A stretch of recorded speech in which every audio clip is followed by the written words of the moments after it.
Assalamualaikum warahmatullahi wabarakatuh.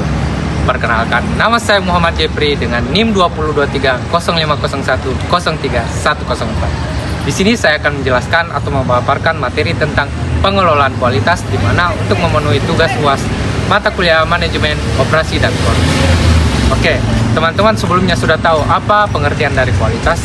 Jadi kualitas sendiri itu ialah di mana suatu tingkat karakteristik memenuhi persyaratan secara sederhana, baik buruknya suatu produk atau jasa, dan kemampuannya untuk memenuhi harapan serta kebutuhan pelanggan. Makanya pada saat ini banyak sekali perusahaan yang menganggap bahwa kualitas bukan hanya solusi untuk memperbaiki proses operasionalnya, tetapi mereka menganggap bahwa kualitas adalah faktor krusial dalam keberhasilan bisnis.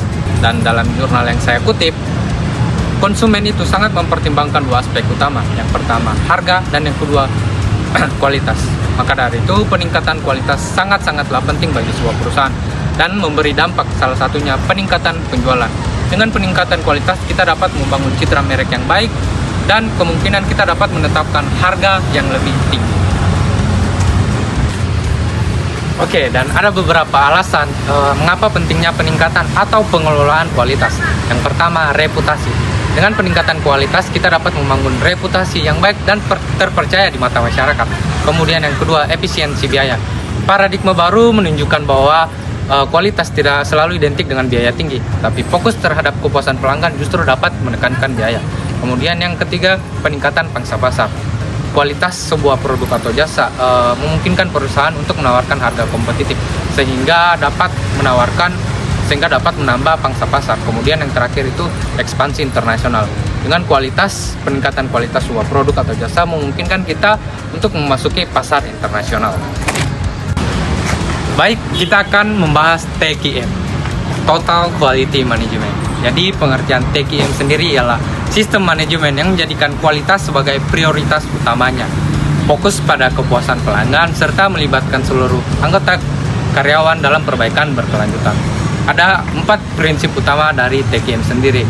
Yang pertama itu kepuasan pelanggan. Jadi kepuasan pelanggan merupakan prioritas utamanya dalam semua aspek, termasuk harga, keamanan, serta ketepatan waktu. Kemudian yang kedua, penghargaan setiap individu. Jadi semua karyawan diperlakukan dengan baik dan dilibatkan dalam pengambilan keputusan.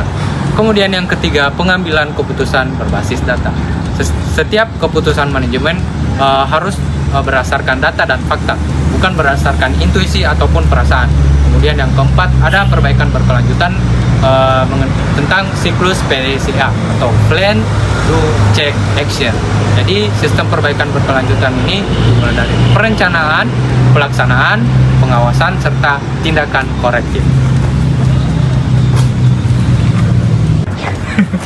Oke, selanjutnya kita akan membahas tentang alat-alat TQM. Ada beberapa alat-alat TQM yang sering digunakan.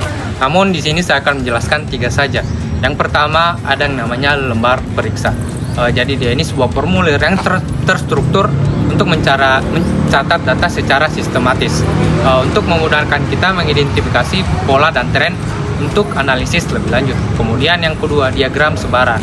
Jadi dia ini sebuah diagram atau sebuah grafik yang membantu untuk menghubungkan dua variabel, membantu mengidentifikasi korelasi antara positif dan negatif atau tidak ada korelasi sama sekali. Kemudian yang ketiga, diagram sebab akibat. Jadi dia ini sebuah alat visual yang digunakan untuk mencari penyebab potensi masalah dari suatu kualitas.